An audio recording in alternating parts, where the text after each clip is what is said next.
In this video, I'm going to show you how the use of your properties of logs is going to help you to simplify your differentiation quite a bit, actually.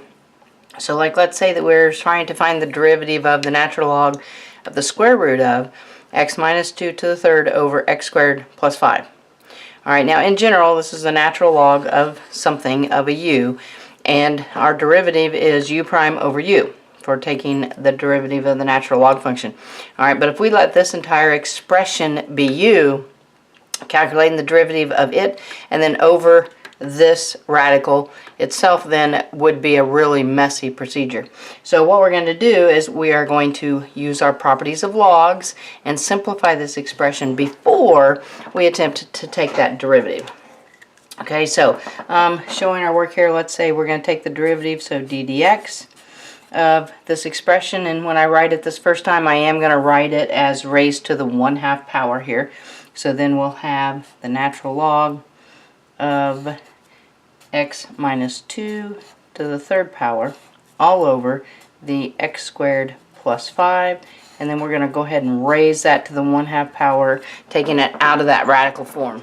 Okay, now we have a rule for logs that says we can pull the exponent down in front, alright, and then that's going to be a constant, and so that constant multiplier rule says then I can pull it outside in front of my derivative. So that's what I'm going to do. So I'm going to pull the 1/2 out and down in front.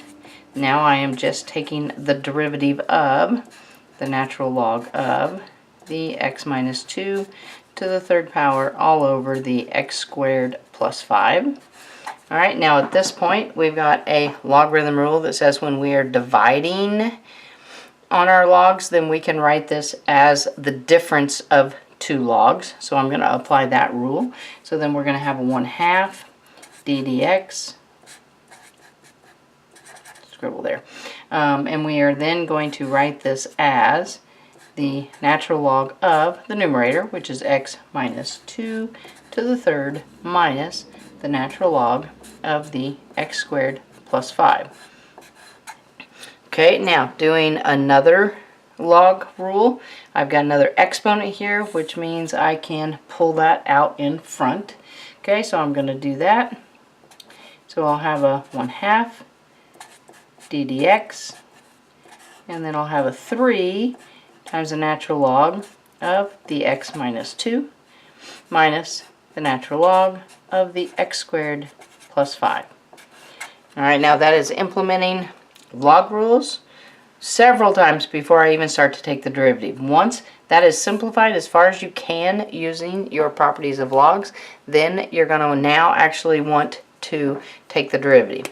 Alright, now this is the natural log of x minus 2, so I'm going to let this entire expression be my u, and this is the natural log of x squared plus 5, so I'm going to let this entire expression be u, and then I'm going to use the formula of u prime over u for each one of those when I calculate the derivative. So leaving the 1/2 out there in front for right now. Alright, it's going to be 3 times u prime over u. So 3 times the derivative of this would be 1, and over u itself would be the x minus 2. And then minus, doing the derivative of this, u prime, so the derivative of my u, the inside there, would be a 2x, and then all over the u itself, which would be the x squared plus 5. Okay, simplifying out that a little bit, about the only other thing I probably would do is multiply the 3 times the 1 there, and then probably leave it in that format. So I'd probably leave it 1/2, and then 3 over x minus 2 minus 2x over x squared plus 5. Alright, and then depending on how far your teacher wants you to go on that derivative, I would see no reason to go any farther than that. Alright, but the point of this is you've got a complicated expressions and you've got a log in there. Implement those properties of logs as much as you can. Simplify this down using those properties of logs before you actually take the derivative. So there were a good 4 steps there before I even took the derivative on this one. So definitely thanks for watching, and if the videos are helping, don't forget to subscribe to the channel and share with your friends. Thanks.